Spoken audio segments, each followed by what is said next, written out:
and they did not go with that demand. And yet, the United States government now officially, by the two parties, supporting the idea of supporting Israel as a Jewish state. I mean, the connotation of that are unprecedented, what it means. I mean, forget about the notion of supporting a state in a religious identity, be it Islamic, be it Christian, or being Jewish. I mean, you have to contemplate the political and human connotations of a promise or a pledge like that. I mean, what it means is that America supports Israel always remaining as a majority Jewish state. That's what it means. But nobody has ever asked Bush or Obama the implications. So if the demographic balance continues to tip gradually in favor of the Palestinians, does it come to a point when additional birth of Palestinian children would be eliminated in order to maintain Jewish majority state? Like, would there come a state that every additional Palestinian baby that could tip the balance in favor of the Palestinians would be tossed across a fence or the border to maintain the, I mean, that would be the only way. I mean, basically it's a promise to use all means necessary in order to maintain the Jewishness of the state. 7, to present Iraq as an exemplary model of democracy. I mean, you have to go back to that promise, because now it's laughable. The United States was not promising to make Iraq as a democracy. The United States was promising to make Iraq as an exemplary democracy for the entire region to emulate. I mean, this is like a version of the domino theory of Vietnam in reverse. The United States was arguing, I mean, this is Paul Wolfowitz and others, that the United States is going to create a democracy going to be so appealing, so exemplary, that the entire Middle East region is going to rush to try to emulate the model that was created in Iraq. Now, this is the declared Bush doctrine, the items that are of interest to us in terms of assessing its impact on the Middle East.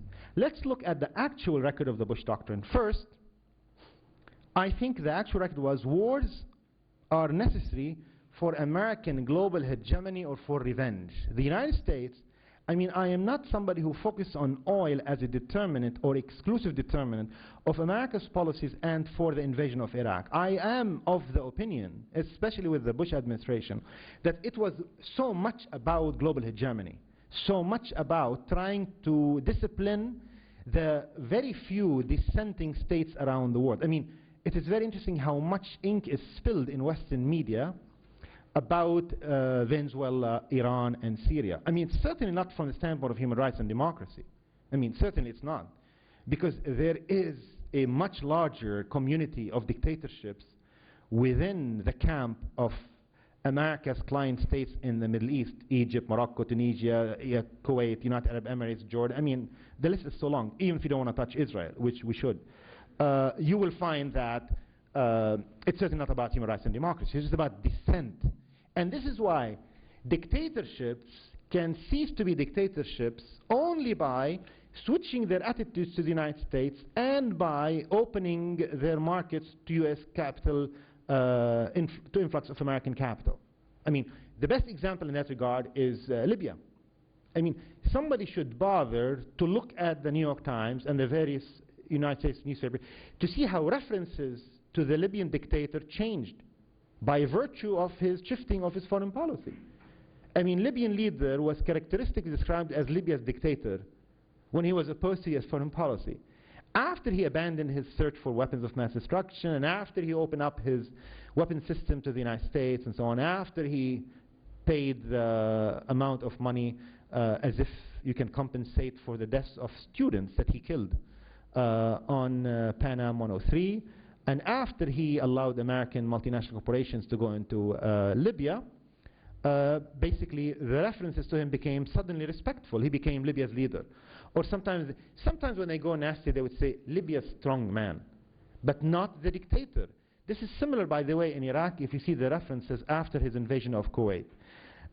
So it is very clear that the United States decided that wars are important not in order to overthrow a regime, but also to punish enemies. I mean, remember, Iraq was an end in itself, but also a symbol that would make other wars unnecessary. Meaning, the United States calculated, according to the expert advice that was given to them by their own chosen Middle Eastern experts, Fuad Ajami, Bernard Lewis, and so on, that Syria and Iran would be so intimidated after what that happens that they would basically surrender to the United States. And of course, I mean, this was done at least on 2 counts. The first one is obvious. And the second one, you basically gave every reason to Iran and Syria to sabotage America's occupation of Iraq, which is exactly what they did. Second, far from the freedom of agenda, it is fair to say that the United States consolidated the alliance of pro-American client dictatorships in the Middle East region.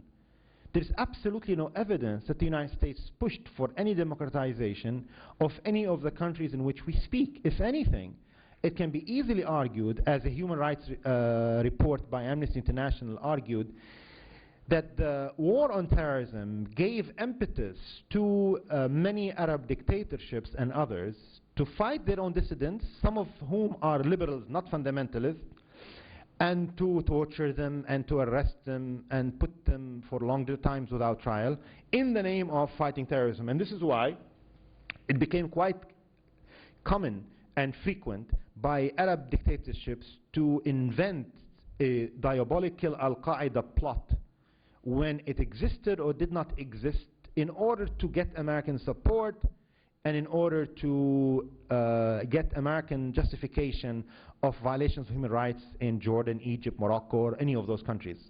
In fact, you will find that a country like Jordan, which suddenly after the war on terrorism was declared, was getting something like $1 billion a year, up from 100 million a year before that, the Jordanian felt it necessary every few weeks to declare that they cracked another plot by Al-Qaeda to pump this target or not, and yet little evidence is ever shown about such attempts.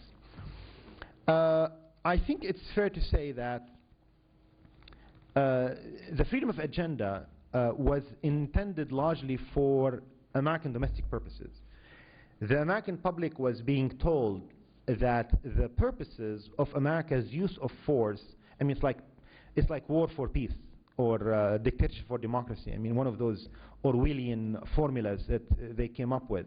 So we are invading countries and killing their population, dropping large number of bombs and rockets on them, but all that in order to spread and push the freedom of agenda, which sounded very good. And yet, I mean, it's very good to measure America's attitude to democracy and human rights by measuring its attitude to the most oppressive, most intolerant state in the Middle East and beyond, Saudi Arabia. I mean, here is a state that is founded on institutionalized anti-Semitism, anti-other, misogyny throughout the world. There is no state like it. I mean, this is a state that has been responsible for the propagation of literature of hate against Christians, against Jews, against other Sunnis, against Shiites, against leftists, communists. I mean, if you want to lament the decline of the left, as I do on a daily basis, in the Middle East, or beyond, I would say that this is largely the work of Saudi Arabia, which basically created an international fundamentalist fanatical movement that was aimed at hitting at communism around the world. And of course, you can read about Saudi investment for reactionary movements throughout Africa to fight communism, along with the United States.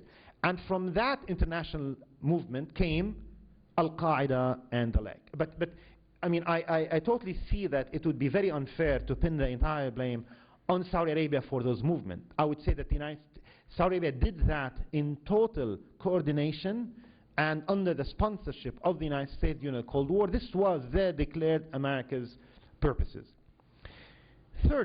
Thirdly, I think that the actual record of the Bush Doctrine was that the global war to assert U.S. will, impose its will, economical will and political will, and ostensibly to stem out Al-Qaeda's presence.